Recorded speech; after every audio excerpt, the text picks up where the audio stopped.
Hello, good morning. చాలా రోజుల తర్వాత మళ్ళా క్లాసెస్ స్టార్ట్ చేశాను. మధ్యలో చాలా గ్యాప్ ఇచ్చాను. ఎందుకంటే నెంబర్ ఆఫ్ వ్యూవర్స్ అనేది తగ్గడం, సపోర్ట్ అనేది లేకపోవడం, దీనివల్ల క్లాసెస్ అనేది తగ్గించేయడం జరిగింది.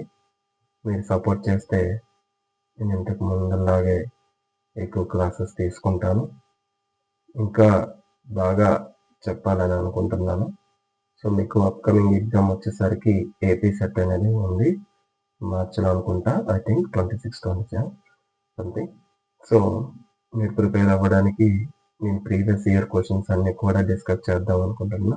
So you have to support me. వీలైతే షేర్ చేయండి మీ ఫ్రెండ్స్ అందరికీ, మ్యాథమెటిక్స్ రిలేటెడ్ ఫ్రెండ్స్ అందరికీ షేర్ చేయండి. వాళ్ళకి నచ్చితే చూస్తారు కదా. సో ప్లీజ్ సపోర్ట్ చేస్తేనే నేను ఏదైనా చేయగలను. Okay, let's start our discussion. దీంట్లో ఫస్ట్ క్వశ్చన్ వచ్చేసరికి define f n of x. F n ఎంత ఇచ్చాడంటే x square 1 plus x square power of n. X is real, n is 0, 1, 2 and so on. Then ఏమడిగాడు? Sum of the series అడిగాడు. So sum of the series అడిగాడు కాబట్టి ఏమి ఇచ్చాడండి? n run from 0 to infinity fn of x. So fn of x అంటే ఎంత ఇచ్చాడు? X square 1 plus x square power of n. So zero substitute చేసుకుంటే ఎంత అవుతుంది? పవర్ ఆఫ్ 0 అంటే 1 అంటే x square plus x square by 1 plus x square. X equal to 2 వేస్తే x square by 1 plus x square whole square and so on ఇలా వస్తుంది. So మనం X square అని కామన్ తీస్తే ఎలా ఉంటుంది? 1 plus 1 by 1 plus x square 1 by 1 plus x square whole square plus and so on. ఇది ఎలా ఉందంటే sum of the geometric series 1 plus r square plus and so on is equal to ఎంత అంటే దీని formula 1 by 1 minus r if r is less than 1 అయినప్పుడు. So మనం ఈ కేసుని కన్సిడర్ చేసుకుంటే x square into 1 by 1 minus 1 by 1 minus 1 by 1 plus x square. So after simplification ఇది ఎలా వస్తుంది? X square into 1 plus x square by x square. So x square cancel అయిపోతే the remaining will be 1 plus x square. So answer అనేది 1 plus x square. ఏంటి sir ఇది ఎంత ఈజీగా వచ్చిందంటే ఇది డైరెక్ట్ గా ఉంది కాబట్టి సమ్ ఆఫ్ జామెట్రిక్ సిరీస్ ఉంది కాబట్టి వచ్చింది. సో జనరల్ గా మనకి ఏంటంటే some of the power series అనేది కొన్ని టఫ్ గా ఉంటాయండి. వాటి గురించి వచ్చేటప్పుడు మనం డిస్కస్ చేసుకుందాం. ఓకే, అండ్ సెకండ్ క్వశ్చన్ ఇక్కడ ఏమి ఇచ్చాడంటే the function f of x equal to sine 1 by x. Sine 1 by x యొక్క నేచర్ ఏంటంటే సైన్ 1 బై ఎక్స్ ఎక్స్ అనేది జీరోని అప్రోచ్ అయ్యేటప్పుడు ఇది ఏం చేస్తుందంటే ఇన్ఫినైట్ ఆసిలేషన్ చేస్తుంది. ఎందుకంటే ఇప్పుడు ఈ ఫంక్షన్ వాల్యూ ఎంత అవ్వాలండి? 1 బై ఎక్స్. ఎక్స్ అనేది జీరోని అప్రోచ్ అవుతుంది. సో ఎక్స్ అనేది జీరో అప్రోచ్ అవుతుందంటే from the x axis. So x అనేది సైన్ ఎక్స్ అనేది జీరో అప్రోచ్ అయినప్పుడు డైరెక్ట్ చెప్పేస్తాం sine x tends to zero. But sine 1 by x ఇచ్చాడు కాబట్టి 1 బై ఎక్స్ అనేది ఏమవుతుందండి? Tends to infinity. But infinity అని సైన్ ఇన్ఫినిటీ అంటే ఇన్ఫినిటీ కాదు కదా. ఎందుకు? సైన్ ఎక్స్ యొక్క రేంజ్ బౌండెడ్ ఎంతండి? -1 నుంచి less or equals to sign X is less or equals to +1 వరకు ఉంటుంది. సో ఎక్కడి నుంచి ఎక్కడికి ఆసిలేషన్ చేస్తుంది? 1 to -1 మధ్యలో చేస్తుంది. సో జీరోకి అప్రోచ్ అయ్యేటప్పుడు రైట్ హ్యాండ్ సైడ్ నుంచి ఇదేం చేస్తుందండి? ఇన్ఫినిటీ ఆసిలేషన్ చేస్తుంది. But it won't reach to zero. జీరోకి అనేది రీచ్ అవ్వదు. సో ఇన్ఫినిటీ ఆసిలేషన్ చేస్తుందంటే దగ్గరికి వెళ్ళే కొలది ఏమవుతుంది? ఆ ఆసిలేషన్స్ నెంబర్ ఆఫ్ ఆసిలేషన్స్ అనేవి పెరిగిపోతాయి. సో పెరిగిపోవడం వల్ల అది ఏమవుతుందంటే ఎక్స్ అనే జీరోని అప్రోచ్ అయ్యేటప్పుడు ఆ ఫంక్షన్ అనేది discontinue, not discontinue. Infinity oscillation చేస్తుంది కాబట్టి not continuous at X equal to zero. So X equal to zero వద్ద కంటిన్యూస్ కాలేదు కాబట్టి ఎక్స్ గ్రేటర్ దాన్ జీరో అంటే జీరో కంటే ఒక్క చిన్నదైన 0.00001 అయినా సరే it is continuous because it doesn't reach to 0. Doesn't reach to 0. But 0.00001 value existed because curve, it has a curve. Curve ఉంటే automatically continuous అవుతుంది. The function is continuous. But not uniformly continuous. ఎందుకు uniform continuous కాదంటే ఇక్కడ open interval ఉంటుంది 0 to infinity మధ్యలో మాత్రమే continuous అవుతుంది. ఇక్కడ క్లోజ్డ్ అనేది ఫామ్ అయితే మనకి ఏమవుతుంది, సైన్ అనేది యూనిఫామ్లీ కంటిన్యూస్ అవుతుంది. ఇక్కడ ఎలా వస్తుందంటే యూనిఫామ్లీ కంటిన్యూస్ అవ్వాలంటే సైన్ 1/x, సైన్ 2 వాల్యూస్ తీసుకుంటే sine 1/x1, sine 1/x2 modulus ఇది ఏమవుతుందండి, ఇది less or equals to modulus of 1/x1 minus 1/x2 అవ్వాలి. అంటే less or equals to x1 minus x2/x1 into x2. So it won't be a modulus of x1 minus x2 because we cannot control it by giving x1 x2 smaller. ఎందుకంటే x1 x2 approaches to 0 అయ్యే అనుకోండి, approaches to 0 అయితే 1/0 ఎంత అవుతుందండి, tends to infinity. అంటే this value will be very larger one, ఏమవుతుంది పెరిగిపోతుంది. 0కి అప్రోచ్ అయ్యేటప్పుడు ఈ వాల్యూ అనేది పెరిగిపోతుంది. అంటే మనం x1 మైనస్ x2 లోని కంట్రోల్ చేయలేం. సో ఏదైనా ఫంక్షన్ అనేది కంట్రోల్ చేయలేకపోతే ఆ ఫంక్షన్ ఏమవుతుందండి, not uniform continuous. So the given option uniform continuous అనేది wrong answer. So option A B అనేది రాంగ్, ఏబి అనేది wrong. What about D, not continuous and R plus. Yes it is continuous but not అని ఇచ్చారు కాబట్టి ఇది కూడా wrong. So answer will be continuous on R plus. Okay. And third question,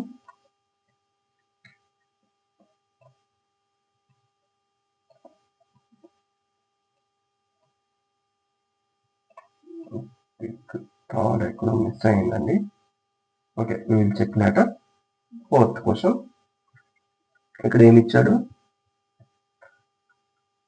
limit n tends to infinity n power of alpha by 1 plus p power of n. ఇక్కడ మనం చూసుకుంటే n అనేది ఇన్ఫినిటీని approach అవుతుంది. సో n అనేది ఇన్ఫినిటీని approach అవుతుందంటే it is in sequence లో దీన్ని ఎలా కన్సిడర్ చేస్తాం అంటే వేరియబుల్ కింద కన్సిడర్ చేస్తాం. ఎలా కన్సిడర్ చేస్తాం, వేరియబుల్ ఎందుకు మారుతూ ఉంటుంది, ఇన్ఫినిటీకి వెళ్ళిపోతుంది. సో వేరియబుల్ కింద కన్సిడర్ చేస్తాం కాబట్టి ఇది తీసుకుంటే అది ఎలా ఉందండి, X power of something. Alpha అనేది కాన్స్టెంట్, పి అనేది constant. So X power of something, so X power of alpha అనుకోండి. ఇక్కడ ఏమవుతుంది, 1 plus P power of alpha X. So ఇక్కడ తీసుకుంటే ఎక్స్ పవర్ ఆఫ్ ఆల్ఫా అంటే ఇది ఏ ఫంక్షన్ అవుతుందండి, easily we can say that it is a polynomial function. ఇది ఏంటవుతుంది, 1 plus P power of X, exponential ఉంది కాబట్టి it is a exponential function. So ఎప్పుడైనా సరే మనకి లిమిట్ అనేది ఇన్ఫినిటీని అప్రోచ్ అయినప్పుడు పాలినామియల్ బై ఎక్స్పోనెన్షియల్ ఉందనుకోండి, అప్పుడు ఎక్స్పోనెన్షియల్ అనేది వేగంగా రీచ్ అవుతుంది ఇన్ఫినిటీని దెన్ పాలినామియల్. ఓకే, మనకి తెలియాలంటే ఈజీగా ఏంటి, పారాబోలిక్ తీసుకొని నెక్స్ట్ ఎక్స్పోనెన్షియల్ తీసుకుంటే రెండున దీంట్లో ఏది వేగంగా ఇన్ఫినిటీని రీచ్ అవుతుందంటే ఎక్స్ పవర్ ఆఫ్, ఇది ఎక్స్పోనెన్షియల్ ఫంక్షన్ అనేది 2 పవర్ ఆఫ్ ఎక్స్ అనేది రీచ్ అవుతుంది. ఎక్స్ స్క్వేర్ కంటే 2 పవర్ ఆఫ్ ఎక్స్ అనేది వేగంగా ఇన్ఫినిటీని రీచ్ అవుతుంది. సో ఇక్కడ ఎక్స్పోనెన్షియల్ ఇన్ఫినిటీని రీచ్ అవుతుంది. సో అంటే దీని అర్థం ఏంటి, దీని మీద ఇది ఇన్ఫినిటీని వేగంగా రీచ్ అవుతుంది. సో ఇది something into 1/infinity. 1/infinity value ఎంత అండి, 0. So something into 0 will be becomes 0. So answer will B 0. అదే ఇన్ కేస్ వేరేలాగా ఇచ్చాడు అనుకోండి, అలా ఎక్స్పోనెన్షియల్ పైన ఇచ్చి కింద పాలినామియల్ ఇస్తే అప్పుడు ఏమవుతుంది, we can say that it is goes to ఇన్ఫినిటీని రీచ్ అవుతుంది. Okay,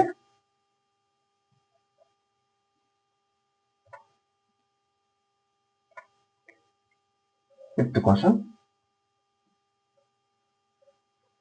if t is mapping from r cube to r square, r cube to r square,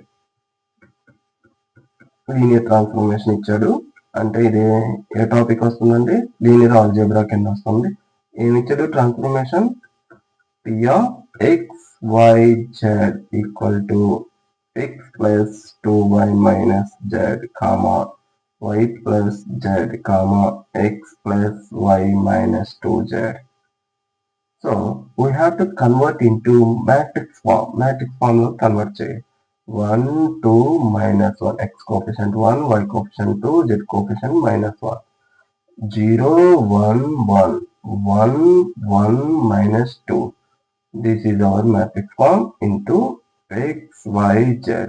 ఇది మనం ఇంటర్మీడియట్ నుంచి నేర్చుకుంటామండి. మ్యాట్రిక్స్ ఫార్మేషన్ లోకి సిస్టమ్ ఆఫ్ లీనియర్ ఈక్వేషన్స్ ని ఎలా matrix formation లోకి కన్వర్ట్ చేయాలి. So the given T matrix is this one. ఏంటి టీ మ్యాట్రిక్స్ అనేది ఏంటి, 1 2 minus 1 0 1 1 1 1 minus 2. అయితే ఏం అడిగాడు, దీనికి ర్యాంక్ ఆఫ్ టీ అడిగాడు. ర్యాంక్ ఆఫ్ టీ అంటే ఒక మ్యాట్రిక్స్ యొక్క ర్యాంక్ అనేది ఎలా ఫైండ్ అవుట్ చేస్తాం, by using elementary operations. Elementary operations use చేసి we have to convert into echelon form. Echelon form అంటే either upper triangle matrix or lower triangle matrix. Upper triangle matrix అంటే upper values అని non zero ఉండాలి, lower values అని zeros అవ్వాలి.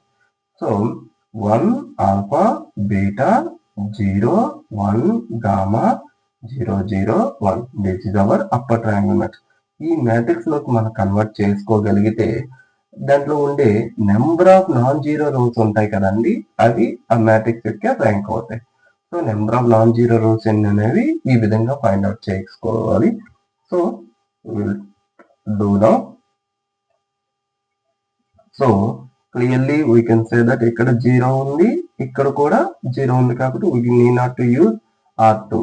So we will use R3. R3ని ఎలా use చేయాలి, ఇది 0 అవ్వాలి, దీన్ని యూజ్ చేసుకొని R1 యూజ్ చేసుకొని, అంటే 1 నుంచి 1 తీసేస్తే సరిపోతుంది కదా. అంటే 1 అంటే ఎక్కడ ఉందండి, R3లో ఉంది, మైనస్ దేంట్లో ఉంది ఇంకో 1 R1 ఉంది. So the matrix is similar to 1 2 minus 1 0 1 1 0 1 minus 2 minus 1 minus 2 plus 1 minus 1. And we have to know another operation here. ఏంటంటే ఇక్కడ రెండు రోస్ అనేవి ఈక్వల్ లేదా మల్టిప్లికేషన్ ఆఫ్ అనదర్ రోస్ ఉండేటప్పుడు ఆపరేషన్ చేశాక వన్ ఆఫ్ ది రో అనేది 0 అవుతుంది. సో అప్పుడు మ్యాట్రిక్స్ ఎలా కన్వర్ట్ అవుతుంది, 1 2 minus 1 0 1 1 0 0 0. So the number of non zero rows ఎన్ని వచ్చాయండి, 1 2. సో ద గివెన్ మ్యాట్రిక్స్ యొక్క ర్యాంక్ ఎంత, rank of T is equal to 2 అయింది. సో ర్యాంక్ 2 అయింది కాబట్టి నలిటీ ఎంత అవుతుందండి, నలిటీ ఆఫ్ టీ ఎంత అవుతుంది, 1 అవుతుంది. Because rank T nullity theorem ఏంటి, rank of T plus nullity of T equal to the ఏంటి డొమైన్ స్పేస్ అవ్వాలి. అంటే T is mapping from R power of n to R power of m అయితే ఏమవుతుంది, ఈ డొమైన్ స్పేస్ ఎంత ఉంది, ఎన్ ఉంది కదా, ఎన్ అవుతుంది. సో ఇక్కడ ఎంత 2 వచ్చింది, 2 plus 1 is equal to 3 అవ్వాలి. Okay, so this is our topic. And ఒకళ్ళు టఫ్గా అడిగితే ఎలా అడుగుతాడంటే ఐగెన్ వాల్యూస్ అడుగుతాడు, ఇంకా టఫ్గా అడగాలంటే ఐగెన్ వెక్టర్స్ అడుగుతాడు with respect to eigenvalues. ఇంకా టఫ్గా అడగాలంటే ఏమడుగుతాడు, algebraic multiplicity, geometric multiplicity. Algebraic multiplicity అంటే number of the eigenvalues, అంటే 1 అనే ఐగెన్ వాల్యూ ఎన్నిసార్లు వచ్చింది, 2 అనే ఐగెన్ వాల్యూ ఎన్నిసార్లు వచ్చింది ఇన్ ద గివెన్ మ్యాట్రిక్స్, అది ఆల్జీబ్రాయిక్ మల్టిప్లిసిటీ. జామెట్రిక్ మల్టిప్లిసిటీ అంటే 1 అనే ఐగెన్ వాల్యూకి ఎన్ని ఐగెన్ వెక్టర్స్ వచ్చాయి, 2 అనే ఐగెన్ వాల్యూకి ఎన్ని ఐగెన్ వెక్టర్స్ వచ్చాయి, అది జామెట్రిక్ మల్టిప్లిసిటీ. అవి ప్రొసీడ్ చేస్తూ ఉంటే మనకి ఏమవుతుంది అంటే డయాగ్నలైజబిలిటీ వస్తుంది. అంటే ఏంటి, algebraic multiplicity equal to geometric multiplicity అయితే అది డయాగ్నలైజబుల్ అవుతుంది. వాటి గురించి మనం తెలుసుకున్నాం. తర్వాత ఇన్ ఫ్యూచర్ లో ఏమైనా ప్రాబ్లమ్స్ వస్తాయి, దాని తర్వాత వచ్చేది ఏంటి వస్తాయి, జార్డాన్ ఫార్మ్స్ వస్తాయి. జార్డాన్ ఫార్మ్స్ అనేది వెరీ అడ్వాన్స్డ్ టాపిక్, అది మనకి సిఎస్ఐ నెట్ లోని యూజ్ అవుతుంది. 4.75 మార్క్స్ క్వశ్చన్స్ ఉంటాయి కదండి, జోర్డన్ ఫార్మ్స్ అనేవి కంపల్సరీగా వేస్తారు. క్వాడ్రాటిక్ ఫార్మ్స్ ఉంటాయి కదండి, దాంట్లో సొల్యూషన్స్ ఈజీగా వస్తాయి. ఓకే, ఇవన్నీ మీకు తెలియాలంటే నాకు సపోర్ట్ చేస్తే నేను చెప్పగలనండి. నెంబర్ ఆఫ్ చాలా విషయాలు చెప్పగలను. నేను మీరు చెయ్యట్లేదు, నేను కూడా ప్రిపేర్ అవ్వడానికి ఇష్టపడట్లేదు. ఎందుకంటే మీరు ఏదైనా చేస్తేనే నాకు చెయ్యాలనిపిస్తుంది. Okay okay, we got third question here. ఇందాక మిస్ అయింది అన్నాం కదండి. చూడండి ఇక్కడ ఏమి ఇచ్చాడు, 0 to 1 x into 1 minus x square whole power of n into dx. Actually మనం చూడగానే ఇది ఇంప్రాపర్ ఇంటిగ్రేషన్ అనుకున్నా నేనైతే. బట్ సాల్వ్ చేస్తే ఎలా వచ్చిందంటే మనకి ప్రాపర్ ఇంటిగ్రేషన్. ఎందుకు 1 minus x square అని t అనుకున్నాం అనుకోండి. అప్పుడు ఏమవుతుంది, సబ్స్టిట్యూషన్ మెథడ్ లో సాల్వ్ చేసుకుంటే -2x dx is equal to dt. So x dx బదులు ఏం సబ్స్టిట్యూట్ చేసుకోవచ్చు, -1/2 dt. సో t కి అప్పర్ బౌండ్ లోవర్ బౌండ్ వేద్దాం. t కి లోవర్ బౌండ్ అదే x లోవర్ బౌండ్ ఎంత 0, x లోవర్ బౌండ్ 0 కాబట్టి t లోవర్ బౌండ్ ఎంత అవుతుంది 1, x కి అప్పర్ బౌండ్ ఎంత 1. సో 1 minus 1 square అంటే 0, అంటే t కి అప్పర్ బౌండ్ ఎంత అండి 0. సబ్స్టిట్యూట్ చేసుకుందామా, 0 to 1 to 0.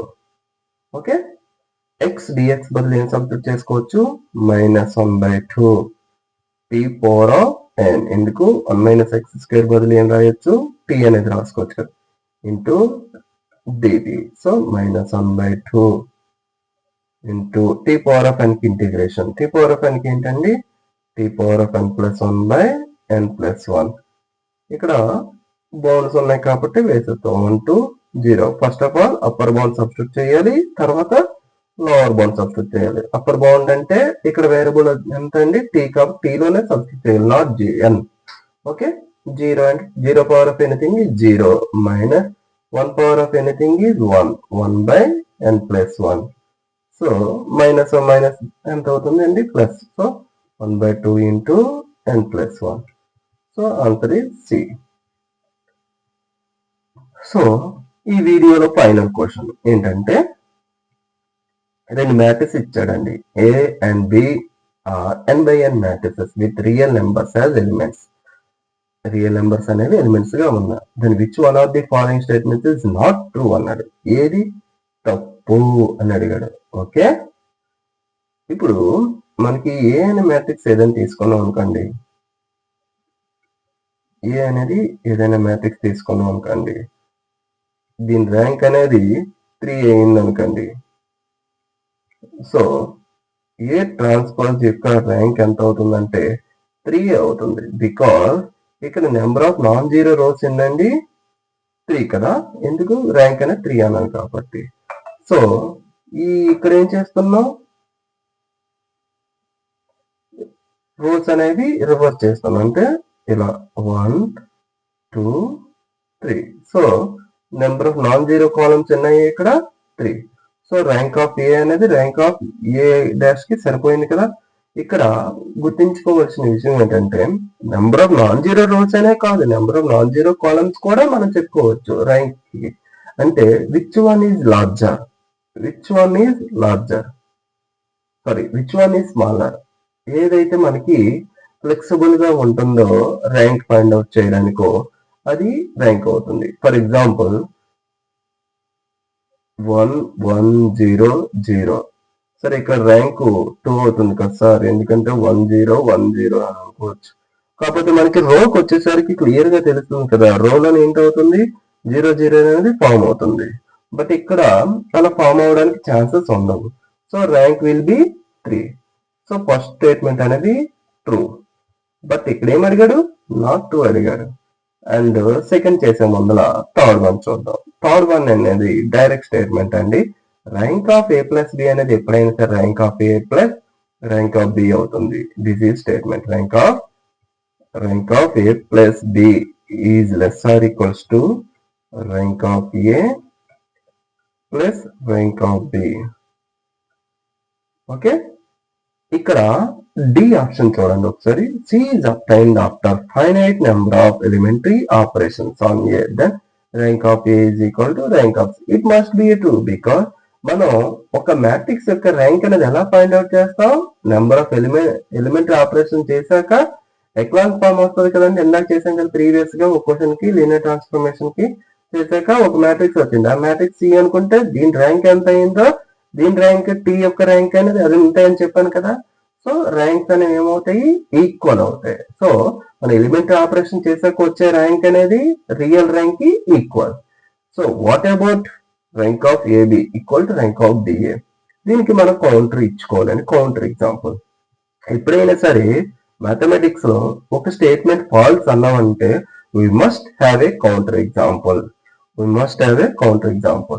Let's take a equal to 0 1 0 0, okay, and b is equal to 1 0 0 0, okay.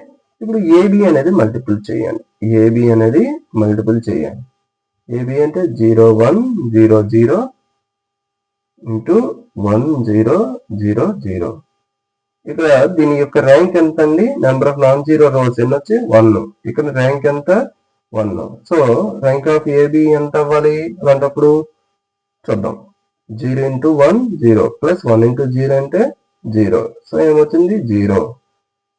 ఇది ఎంత వస్తుంది? 0 0 0. What about BA? బిఏ చేస్తే ఏమొస్తుంది? 1 0 0 0 0 1 0 0. మనకి క్లియర్ గా తెలుస్తుంది ఇక్కడ ఈ రోని ఈ కాలమ్ తో మల్టిపుల్ చేసేటప్పుడు 1 అనేది వస్తుంది. ఓకే, అలా మనం కన్స్ట్రక్ట్ చేసుకున్నాం అనుకోండి. ఈ బిఏ మ్యాట్రిక్స్ యొక్క ర్యాంక్ ఎంత? 1. బట్ ఏబి మ్యాట్రిక్స్ యొక్క ర్యాంక్ ఎంత? 0, because all are null matrix. So rank of AB అనేది ర్యాంక్ ఆఫ్ బిఏ అయిందా? No. So that is our counter example. And option B is the correct answer. Okay, thank you one and all. మీరు encourage చేసి నన్ను support చేస్తేనే మిగతా videos అన్ని చేస్తాను. ఈ క్వశ్చన్ పేపర్ లో అరౌండ్ 40 క్వశ్చన్స్ ఉన్నాయండి. నేను 1 by 1 డిస్కస్ చేస్తాను. మీకు సెట్ కి యూజ్ఫుల్ అవుతుంది. ఇంకా కావాలంటే నేను చేయడానికి రెడీగా ఉన్నాను. But have to support my videos. Thank you one and all. Have a good day.